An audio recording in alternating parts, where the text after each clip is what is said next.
Hey, what's going on, everybody? So I'm going to show you today how to put a racing seat in your 6th gen Camaro.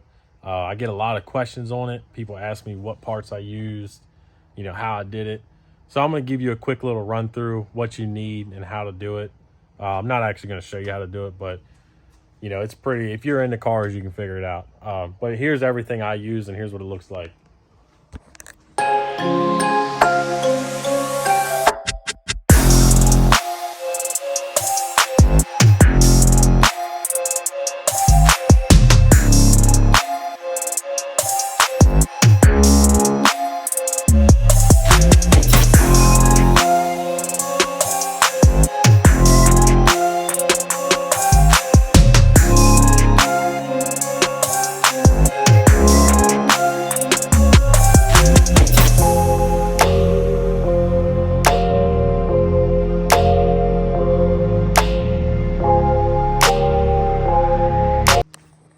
So this is it mounted in the car.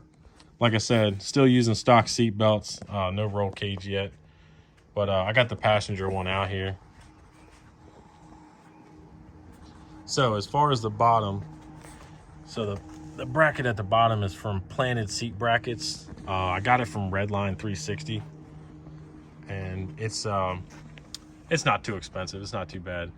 But or you could just type in 6th gen Camaro Planted Seat Bracket, and there's a couple websites that sell it.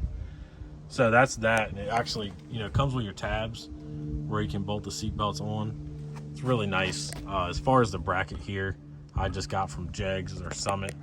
I do recommend getting a different one that would have more adjustments, like higher, because I'm like 5'11", and the seat doesn't sit high enough for me.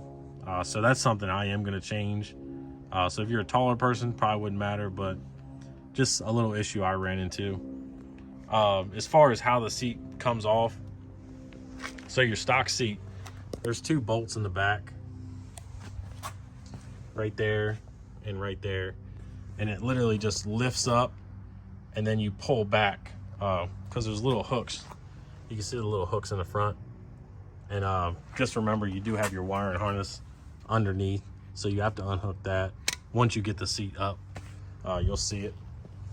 But that's pretty much how to get it out. And then once you get it out, as far as keeping the stock seat belts, so on your stock seats, you're gonna have your buckle. Just unbolt it. You have to unplug it, and then just find a nut that fits that, because it actually screws in here.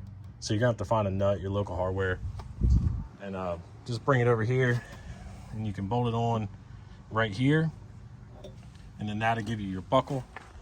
And as far as your seat belt, it's still in the car.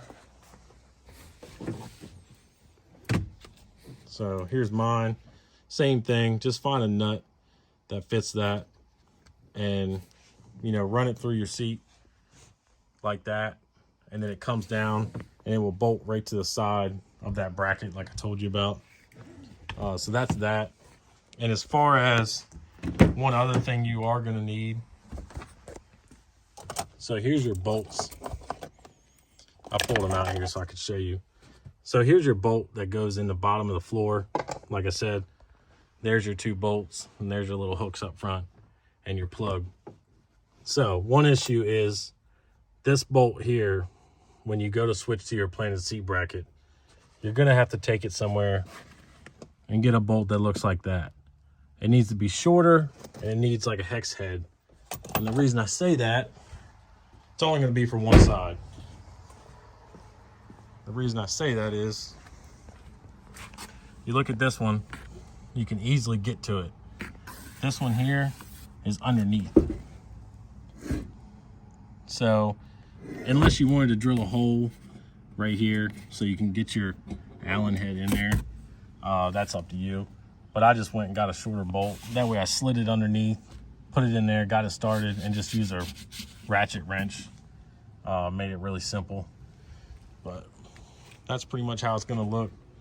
And you do save, so overall you're going to save 25 pounds, 26 pounds over the stock seat. If you have leather, it's going to be even more, the ones with air conditioning and all that. But definitely recommend it. you know, I have to run 2 front seats most of the time. So that's 50 some pounds saved out of the car. But yeah, that's pretty much it. If you guys have any more questions, just comment below and I'll try to answer them.